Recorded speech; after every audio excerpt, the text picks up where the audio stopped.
Baiklah, terima kasih. Sebelumnya perkenalkan, nama saya Gabriela Lukar dengan NIM 1906110245. Nah, baiklah. Sekarang saya akan membahas tentang teori-teori perubahan.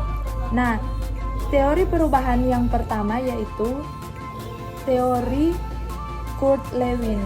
Nah, Lewin mengungkapkan bahwa perubahan dapat dibedakan menjadi 3 tahapan. Yang pertama yaitu tahap unfreezing. Proses perubahan ini harus memiliki motivasi yang kuat untuk berubah dari keadaan semula dengan merubah terhadap keseimbangan yang ada. Nah, yang kedua yaitu tahap moving atau bergerak. Proses perubahan tahap ini dapat terjadi apabila seseorang telah memiliki informasi yang cukup serta sikap dan kemampuan untuk berubah. Nah, yang ketiga yaitu tahap refreshing atau pembekuan. Saat ini di mana seseorang yang mengadakan perubahan telah mencapai tingkat atau tahapan yang baru dengan keseimbangan yang baru. Nah, teori yang kedua yaitu teori perubahan Tyagi. Nah, Tyagi beranggapan bahwa model Lewin tersebut tidak lengkap karena tidak menyangkut beberapa masalah penting. Proses perubahan tidak hanya menyangkut perilaku SDM.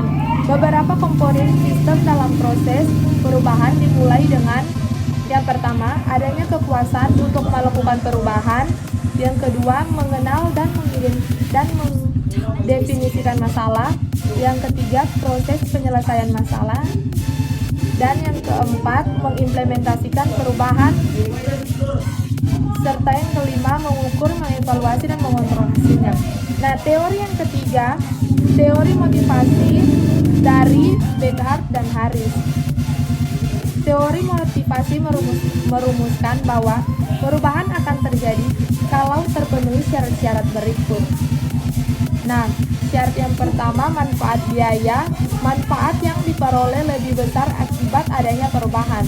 Nah, adanya ketidakpuasan yang kuat dari keadaan sekarang. Nah, ketiga, persepsi masa depan, di mana anggota organisasi melihat adanya harapan yang lebih baik di masa depan. Nah, yang keempat, cara praktis, meyakini adanya cara praktis yang dilakukan untuk keluar dari situasi sekarang. Nah, teori keempat yaitu model perubahan Kreitner dan Kinichki. Nah, pendekatan sistem Kreitner dan Kinichki ini merupakan kerangka kerja perubahan organisasi yang terdiri dari 3 komponen, yaitu yang pertama input, yang ketiga target elements of change, dan yang ketiga output. Nah, teori yang kelima yaitu teori proses perubahan manajerial dari Beer. Beer et al. Lewat studinya menemukan pentingnya melibatkan sedemikian banyak orang dalam perubahan. Nah, menurut teori ini, untuk menghasilkan perubahan secara manajerial, perlu dilakukan hal-hal sebagai berikut. Yang pertama, memobilisasi energi pada stakeholders untuk mendukung perubahan. Yang kedua, mengembangkan visi serta strategi untuk mengelola dan menghasilkan daya saing yang positif. Yang ketiga, mengupayakan konsensus terhadap visi baru sehingga visi tersebut diterima sebagai kebenaran dan dikerjakan tanpa pertentangan. Yang keempat, memperluas revitalisasi pada seluruh departemen dalam organisasi. Yang kelima, mengkonsolidasi perubahan melalui kebijakan-kebijakan strategi yang diformalisasikan, struktur, sistem, dan lain-lain.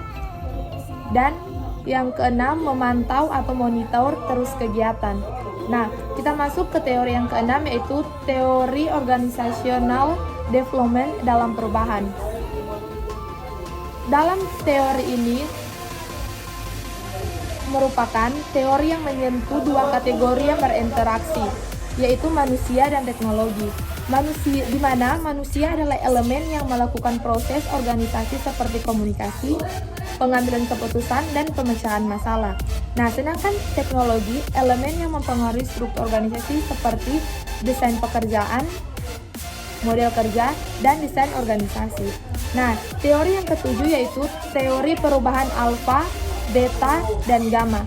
Nah, teori ini merumuskan bahwa perubahan alfa adalah perubahan kepercayaan yang terjadi pada satu dimensi yang stabil sebelum dan setelah adanya tim kerja. Sedangkan perubahan beta yaitu perubahan yang terjadi dalam menilai kepercayaan. Nah, kalau perubahan gamma yaitu perubahan yang terjadi karena manusia atau kelompok melihat adanya faktor yang lebih penting dari yang sedang diamati. Nah, teori yang ke-8 yaitu teori kontingensi dalam manajemen perubahan dari Tannenbaum dan Schmidt. Nah, teori kontingensi dalam manajemen perubahan berpendapat bahwa keberhasilan pengambilan keputusan yang sangat ditentukan oleh gaya yang dianut dalam mengimplementasikan perubahan. Nah, teori kontingensi mengatakan bahwa tidak hanya motivasi, komitmen, dan partisipasi anggota organisasi yang dibutuhkan, tetapi perlu menganalisis kesiapan kedua belah pihak. Nah, teori yang ke-9 yaitu teori perubahan Corner. Dinamika perubahan manusia memiliki struktur dengan daya tahan sebagai pola sentral dan didukung oleh 7 pola pendukung. Nah, pola yang pertama yaitu sifat perubahan, yang kedua proses perubahan, yang ketiga peran perubahan, yang keempat menolak perubahan, yang kelima terikat pada perubahan, yang keenam bagaimana budaya mempengaruhi perubahan, dan yang ketujuh pentingnya tim kerja yang sinergis. Nah, selanjutnya teori yang ke-10 yaitu teori perubahan Victor Tan. Nah, Victor Tan mengemukakan bahwa untuk mencapai keberhasilan dalam proses perubahan organisasi, pemimpin harus dapat memenangkan pikiran dan hati orang. Nah, teori yang ke-11 yaitu teori manajemen kerjasama. Nah, teori kerjasama meyakini bahwa perubahan tidak bisa dilakukan tanpa adanya kerjasama dari semua pihak. Teori ini mempelajari mengapa manusia mau memutuskan untuk bekerja sama dan bagaimana memperoleh kerjasama. Nah, menurut Williams, orang mau bekerja sama dikarenakan hal berikut. Yang pertama yaitu motivasi memperoleh penghargaan atau khawatir mendapatkan sanksi. Yang kedua, motivasi kesetiaan terhadap profesi, pekerjaan, dan atau perusahaan. Yang ketiga, motivasi moral, karena dengan bekerja sama dapat diterima secara moral. Nah, yang keempat, motivasi menjalankan keahlian. Dan yang kelima, motivasi karena sesuai dengan sikap tubuh. Dan yang terakhir, motivasi kepatuhan terhadap kekuasaan. Nah, sekian presentasi materi dari saya tentang teori-teori perubahan. Mohon maaf apabila ada kesalahan kata. Terima kasih.